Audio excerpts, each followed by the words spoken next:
In the age of code and chaos, one founder flies across borders, chasing the spark behind every startup story.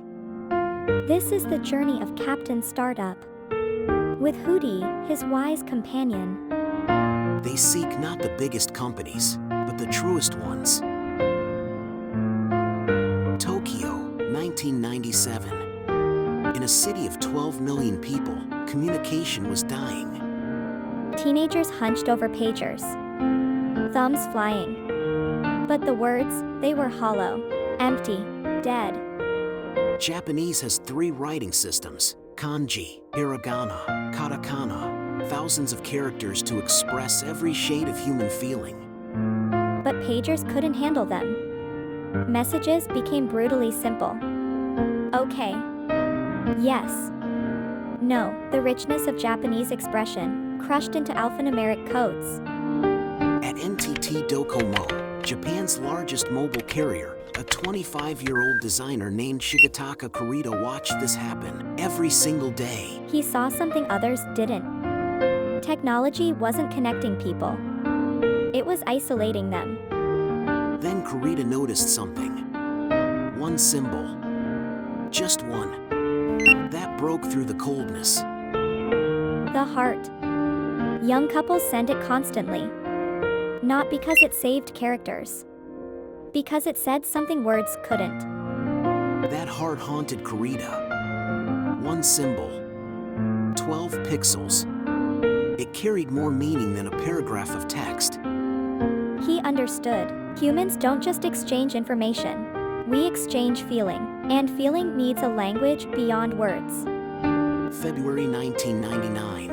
Docomo prepared to launch iMode, the world's first mobile internet service. Color screens. Web browsing on phones. Email in your pocket.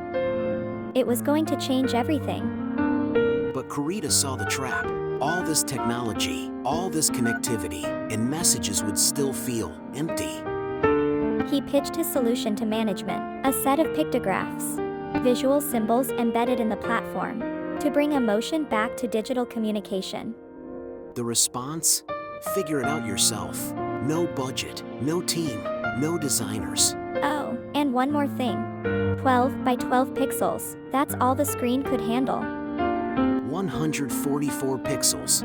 Try drawing a human face in 144 dots. Every curve became a compromise. Every detail, impossible.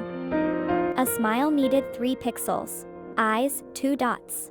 Too simple and it meant nothing. Too complex and it blurred into noise. Kurita had no formal training in icon design, no pixel art experience. Just graph paper, a pencil, and a belief that emotion could survive in a grid. He looked everywhere for inspiration. Weather symbols on TV. Street signs. Manga expressions. Chinese characters broken down to their simplest forms. 6 weeks, alone, drawing faces that had to work at the size of a fingernail. 176 icons. Each one a battle between clarity and expression, between simplicity and soul. February 22nd, 1999. iMode launched to the Japanese market. 500,000 users signed up in the first month. Buried in the platform, barely mentioned in marketing materials, were Kurita's 176 icons. Docomo didn't understand what they had. Neither did the press. The tech blogs talked about web browsing, email, color screens. But teenagers, they found them. Within weeks, something extraordinary happened. Japanese youth stopped sending plain text. Every message became an emotional canvas. For the first time in digital history, you could feel a text message. Sarcasm had a face. Joy had an icon. Sadness had tears. Success bred chaos. Rival carriers saw Emoji exploding on iMode. KDDI launched their own set. SoftBank created theirs. But none of them talked to each other. Send a smiley from iMode to KDDI, it appeared as a broken character. A question mark. Gibberish. By 2005, Emoji dominated Japanese mobile culture.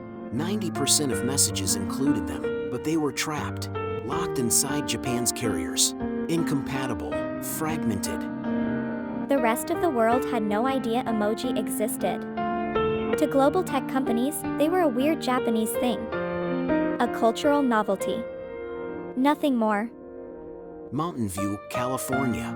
2006. A Japanese engineer named Takeshi Yoshi worked at Google.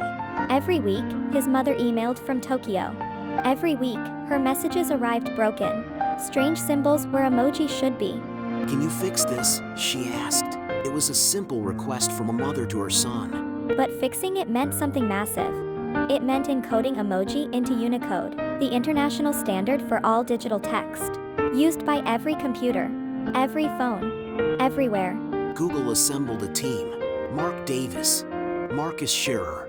They drafted proposals, presented to the Unicode Consortium, argued, defended. The pushback was brutal. These aren't characters. They're pictures.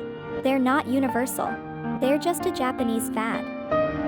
For years of technical battles, cultural arguments, proving that emotion deserved to be encoded into the fabric of global communication.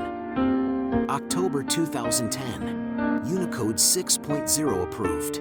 622 emoji entered the international standard. Suddenly, a smiley face in Tokyo could reach a phone in Toronto, in Lagos, in Buenos Aires, in Mumbai. But it was still buried, hidden in system menus, known only to the technical elite. Then, October 2011, Apple did something unexpected. iOS 5 launched, and right there, in every iPhone keyboard, emoji. Not hidden, not buried, just there, waiting. The response was instant, primal, universal. Teenagers in Los Angeles, grandmothers in Seoul, business people in London. Everyone started using them. Because Kurita was right. Humans don't just exchange information, we exchange feeling. And feeling needs a language beyond words. Android added them. Facebook added them. Twitter, WhatsApp, every platform rushed to include emoji or risk feeling cold. By 2015, the Oxford Dictionary named an emoji its word of the year. Not a word, an emoji, the face with tears of joy. Today, over 5 billion people use emoji. 10 billion sent every single day. 92% of everyone online. Here's what makes Kurita's story different. He never patented emoji, never trademarked them, never claimed ownership. NTT Docomo could have locked them down. Made billions in licensing. Controlled the evolution of digital emotion. They didn't. Kurita didn't. They released them to the world. Because some innovations aren't meant to be owned. Some creations belong to humanity. In 2016, Mola acquired Kurita's original 176 emoji for their permanent collection. Not in the technology wing. In the design collection. Next to Picasso. Next to Warhol. Because they weren't just icons. They were the language that made the digital world feel human again. Think about the last message you sent, the last text, the last email. Was there an emoji in it? When you send a heart to someone you love. When you react with tears of joy to a friend's good news. When you comfort someone with a simple hug emoji. You're using Kurita's language, born from 144 pixels, built in 6 weeks, by one designer, alone. From 12 by 12 pixels to 5 billion hearts. From brutal constraint to universal expression. From one man's loneliness to humanity's shared language of emotion. Shigetaka Kurita didn't invent communication. He didn't invent emotion. He invented something harder. He invented the bridge between them. The language that lets digital feel human. That lets words carry feeling. That lets distance feel close.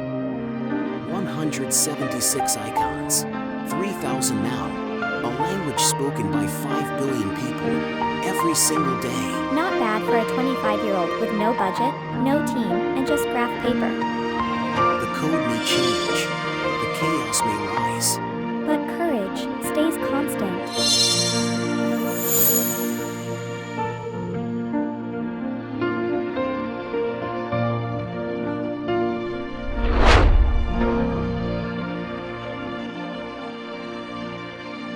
We, the algorithm, thank you for the inspiration.